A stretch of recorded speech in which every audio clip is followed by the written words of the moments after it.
I filed for divorce. A poor wife is useless after all. My husband suddenly shocked me with these words. Moreover, while I was away on a business trip, not only did he file for divorce, but he also married his lover. Furthermore, my husband said, "You, a poor person, married me for my wealth, right? I won't fall for that.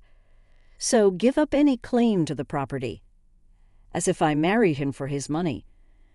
When I confronted my indifferent husband, who had always treated me like a poor person and scorned me since our marriage, he started to unravel. Ultimately, he spiraled down to rock bottom. My name is Karen, 35 years old. My father passed away when I was in kindergarten, and since then my mother raised me and my sister by herself. I was grateful to my mother, but deep down, I always wished I had a father.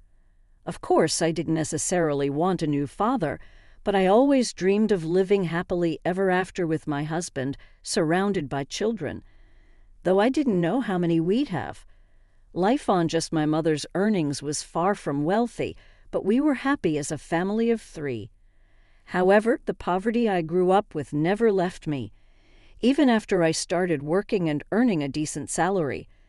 Even when I was single, my grocery shopping at the supermarket centered around discounted items, and I would stock up during sales. If the items wouldn't go bad, eating out was out of the question, and for meals alone, I wouldn't even buy convenience store bento. For drinks, I would bring tea in a thermos. Before I knew it, saving money had become like a hobby of mine. I married my husband, John, 4 years ago. We met through an acquaintance and hit it off. Unlike me, who grew up poor, John was wealthy from a young age, and our views on money and values were completely different. However, I was drawn to his kindness and the new world he showed me. We started dating soon after meeting, and as I was over 30 and eager to get married, we tied the knot in less than a year. We decided to move into my apartment, which was close to both our places. It was a company-subsidized apartment, so the rent was quite cheap, one of the reasons we chose it as our new home. After marriage, I continued paying the rent, and John contributed to other living expenses. This was how our married life began. John had a somewhat traditional view of gender roles, believing women should quit their jobs and take care of the home after marriage, and if men should support women while women managed the household. I found these views of his cool and masculine at the time. Before our marriage, he suggested I become a homemaker, saying he would support me. He probably thought of me as a domestic woman, good at cooking and cleaning, which made me happy at that moment. However, I loved my job and had important responsibilities at work. I didn't hate household chores, but being a full-time homemaker wasn't an option for me. If I quit my job and became a homemaker, we would have to leave this apartment as its company subsidized.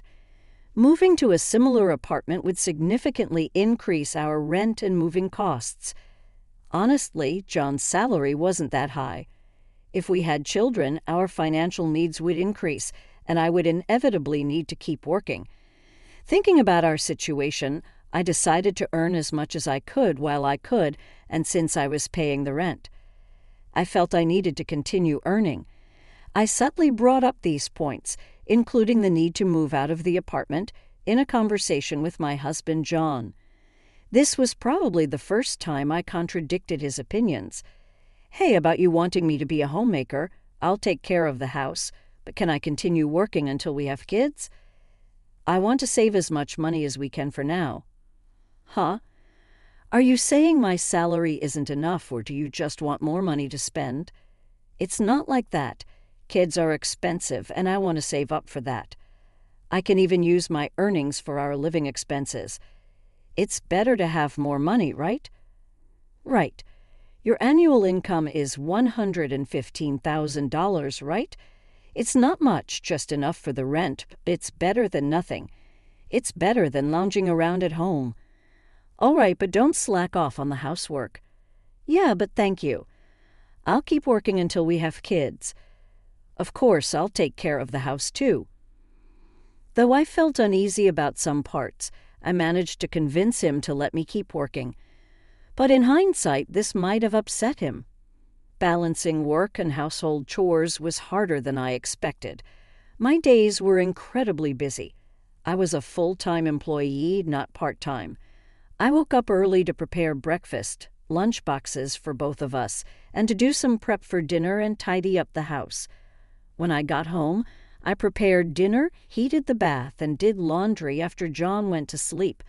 Honestly, there was barely any time for us as a couple, and I began to wonder if this was really what a marriage should be like. On the other hand, John, who acted like a traditional husband, did absolutely nothing at home.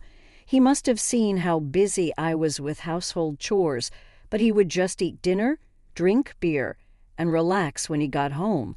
He'd bathe alone as soon as it was ready, then go to his room.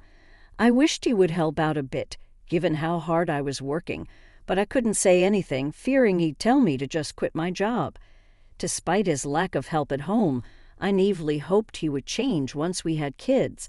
However, our relationship had grown distant, making the prospect of having children unlikely. I decided to discuss it with John. "Hey, we should start thinking about having kids, right?" "Huh? Kids? You're quite energetic, considering you're tired from work and chores." "It's not about that. I want to have children. We haven't been married that long. Isn't it too early for kids?" "Maybe for you, but I'm already over 30. Women have a limited time to have children. It's getting harder to conceive as I get older. It's almost too late. Then we don't need kids. If we have one, you'll expect me to help, right? You know I'm busy with work. I won't help with child rearing." "What? Declaring you won't help with child rearing even before they're born is strange, isn't it? I plan to raise them alone, but shouldn't you at least have the intention to help? It's your child, too." "Child rearing is your job. I'm working to support the family, so I definitely won't help with the kids. You'll just complain that I don't help and that you're doing it alone, making me the bad guy. You must have been indoctrinated with poverty and lots of kids since birth. We're not poor. We don't need kids." End of discussion. John abruptly ended the conversation and went to his room. Standing alone in the living room, I was overwhelmed by tears. Not only was my wish for children rejected, but also my upbringing was mocked. Following this incident, our relationship deteriorated rapidly, and we hardly spoke anymore. There were no children and barely any communication.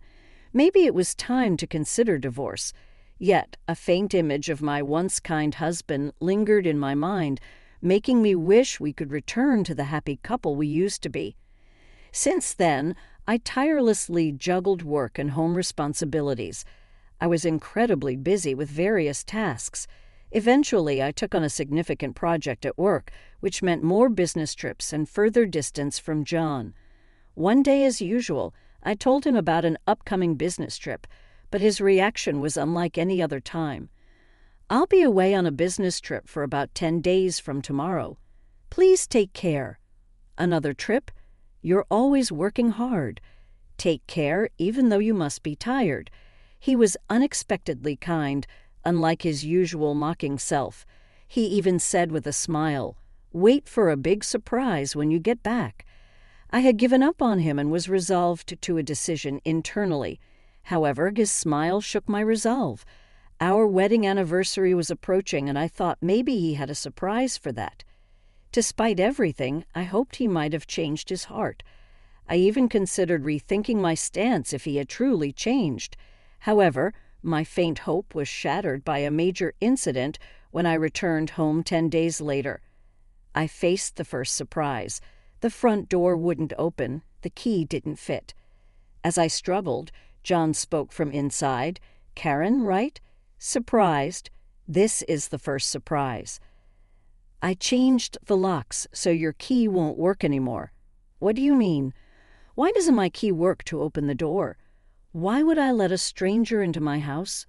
"I changed the locks. And for your information, we're divorced. That's the second surprise. A poor wife is useless." "Divorce? I never signed any papers. How could you even do this?" I just forged your signature.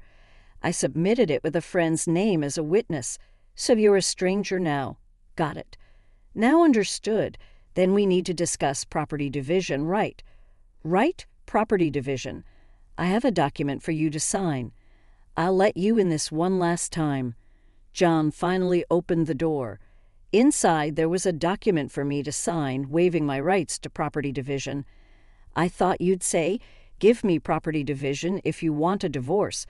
Poor people like you probably saw me as rich. You married me for my wealth, right? I won't fall for that. So, waive your rights to the property. What? I never even thought about property division. I hadn't even considered divorce. So you'll also waive your rights to property division, right? How much property do you think a poor person like you has? A few thousand in savings at most? I don't need that. I have more assets. So if anyone is doing the dividing, it would be me giving money to you, not the other way around. Don't you get it? Is that so? Well, that doesn't matter. Let's change the document to reflect mutual renunciation of property rights and make it a public document, I retorted stubbornly.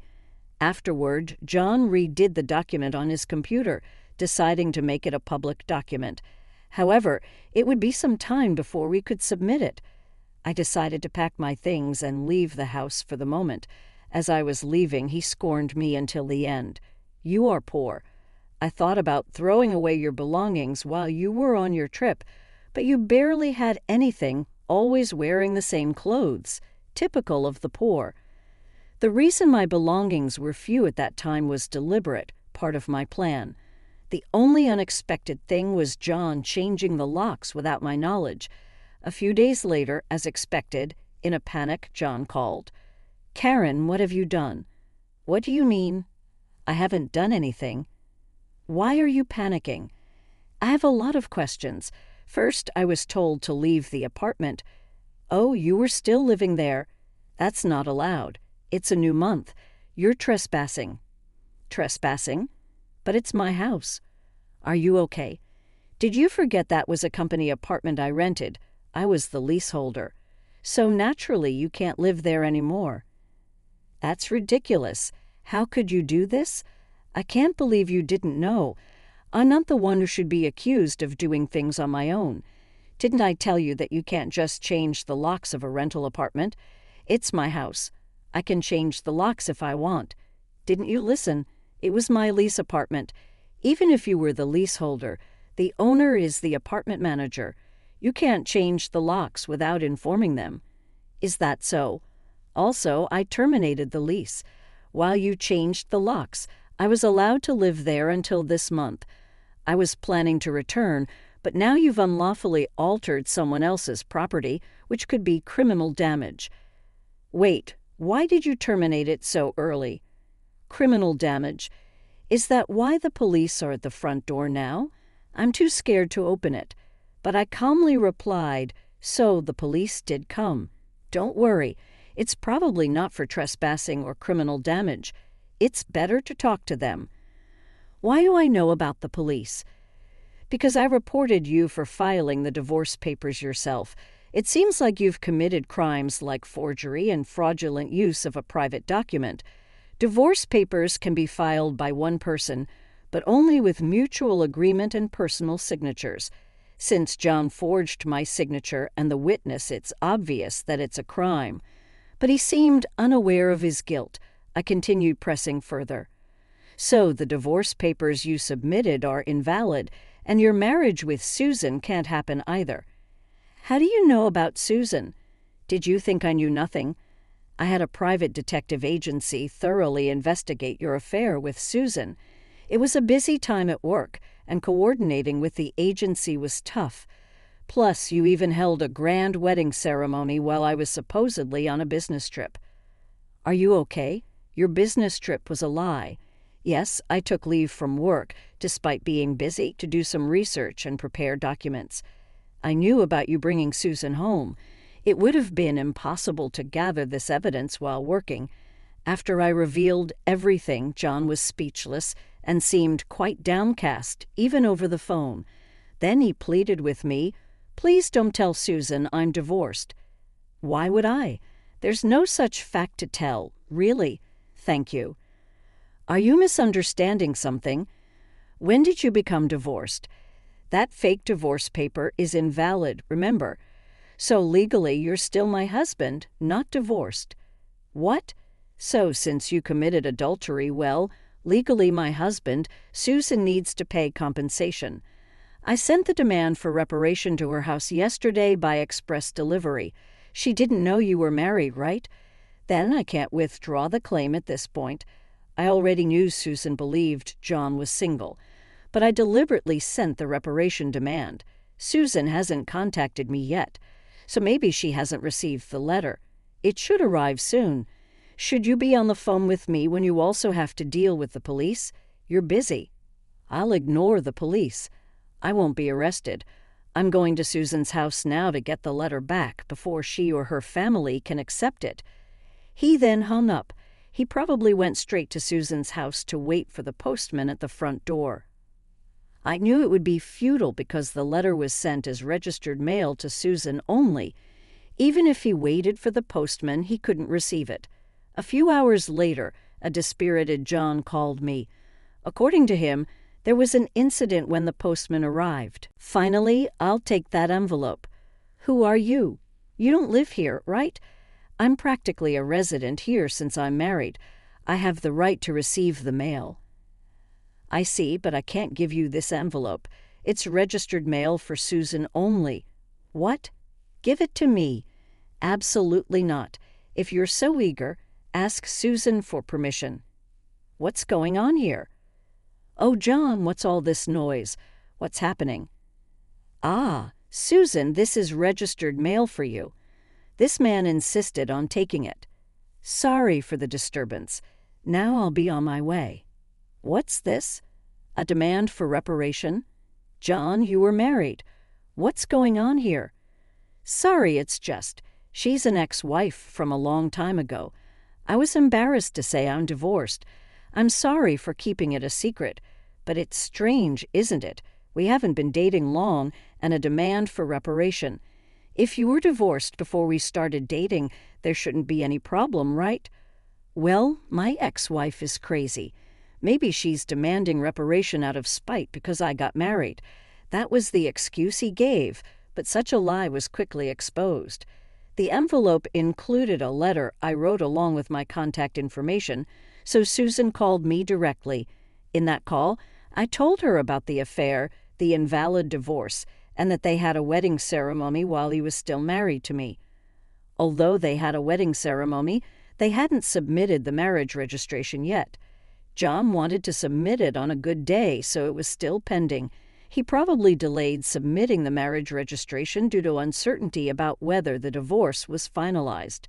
After being exposed, John fled from Susan's house and shamelessly contacted me again. I still had something to tell him, so we agreed to meet at a nearby cafe. As soon as I arrived, John said, "Karen, please withdraw the reparation claim. Let's pretend we've been separated for a long time and officially divorced. Now I can apologize to Susan for being secretly divorced and maybe cover it up. You think I'm desperate to stay married to you. I was going to file for divorce anyway. But since you cheated, you'll pay reparation. Just trying to extort money from me, huh? Typical of the poor. You have such a poor heart. You're talking nonsense. Depending on my answer, everything can change. There's still an option where we don't divorce. If I say no, you can't reject it, meaning you can't marry Susan, and your marital status will be exposed. Fine, I'll pay the reparation. Just divorce me now. Sign here. Then about property division. How much more do you want to take from me? Reparation should be enough. Remember we agreed to waive property division, right? So let's make it official. All right, you're not as bad as I thought. Thank you.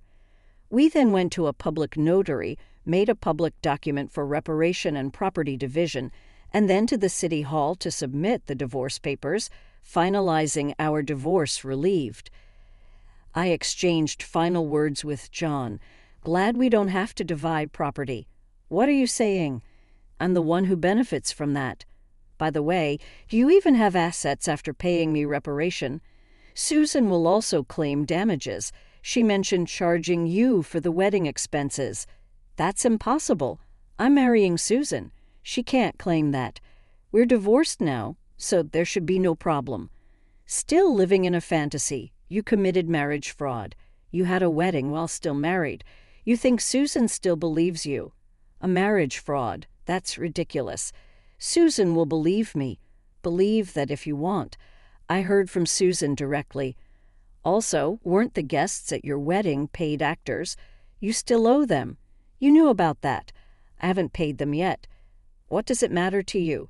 You could have just taken property division and been better off. That's what I wanted to tell you. Even if we had divided property, you would have benefited more. What are you talking about? Poor woman? Your family is poor, and you only make $15,000 a year, right? Even if you got a raise, it would be barely $20,000. You don't have any property. You keep calling me poor, so I thought you might be mistaken. Yes, my salary is indeed $15,000, but you know I work for a foreign company, right? It seems you have no interest in me. But I became a director of the American branch. It's not $115,000 per year, but per month. $155,000 per month. So that's an annual income of $1.8 million. You're still bad with numbers. How do you manage to keep a job? It's $180,000 a year. $180,000? That can't be true. Of course, I haven't had the chance to spend such an amount, so I've been saving it for the future. The savings from before our marriage aren't part of the property division, but there's still a considerable amount since our marriage, so I could have received half of that in the property division. You were my destiny after all. I'll get the divorce papers corrected. Are you okay? After all the contempt, you think I'd gladly undo the divorce. If you have that much money, you don't need to claim reparation, right? It's just a small amount for you. He who laughs at 1 cent will weep for 1 cent. This reparation is for the mental anguish you caused me. I'd like to claim more, honestly. And since we've made it official, make sure to pay it, even in installments. I'll be penniless. Also, don't go back to that apartment. Your belongings should have been moved to your parents' house by now. You thought I had few belongings, but that was because I had already moved. Most of them were you that indifferent to me. I can't have so little, so I have to go back to my parents' house. They don't know anything yet, do they? Let me explain. Don't say anything. I've already told them everything. It's only right to explain why we're divorcing. Oh, and your father said don't ever step over our threshold again, so I have nowhere to go. He collapsed and I left the cafe. Later, I heard he caused trouble at the police station. Despite my advice, he went back to the apartment. He sat there aimlessly in the empty apartment until the manager called the police, and he was taken away. I'm not sure if it was for obstructing public duties, trespassing, or for the falsified divorce papers. Eventually, his parents took responsibility for him. After talking with me and learning about Susan, they decided that apologizing and paying damages to Susan's family came first. They went to Susan's house to apologize, kneeling in front of her family. They settled everything without pressing charges for marriage fraud, even paying for the wedding expenses. I had expected them to sue, so it was disappointing they didn't. So I decided to pursue legal action against him for forging the divorce papers. John offered a settlement, but I didn't withdraw the lawsuit. I didn't want him to think everything could be solved with money. I wanted him to be convicted and understand the gravity of his actions. Even if it cost time and money, I left everything to my lawyer, so it wasn't too burdensome for me. Even though it took time, J.N. exposed for his actions, and the marriage fraud at his company couldn't stay there anymore. After being detained by the police and subsequently absent without leave, he was eventually fired. He ended up living at his parents' home, working all day at a relative's construction company. His father took all his earnings, leaving him with no income. I thought his parents wouldn't abandon him, but they were stricter than I expected. They paid my reparation and Susan's compensation, planning to make him work like a horse until he repaid everything. He lived in a shed-like place with no electricity, receiving only $5 per day for food, deducted from his salary. They planned to disown and kick him out once he's repaid everything. A harsh fate after years of hard work.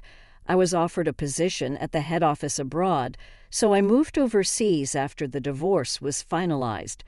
I worried John might come to me for help or harbor resentment, but moving abroad alleviated those concerns. I thought work would be my partner for a while, but soon I found a new relationship. I'm now dating a foreign executive at our head office, and I'm pregnant with plans to marry soon. I told him everything about my past and my ex-husband, and he's understanding. I'll take maternity leave and plan to return to work later, supported by him. He's enthusiastic about taking paternity leave and co-parenting, showing a different cultural perspective. After being tormented by my ex-husband, I finally feel I'm grasping true happiness and confidence in building the happy family I always dreamed of. Many suffer due to selfish spouses. While divorce isn't always the right choice, enduring silence isn't a virtue. It's important to know that honest discussions can lead to resolutions, and sometimes divorce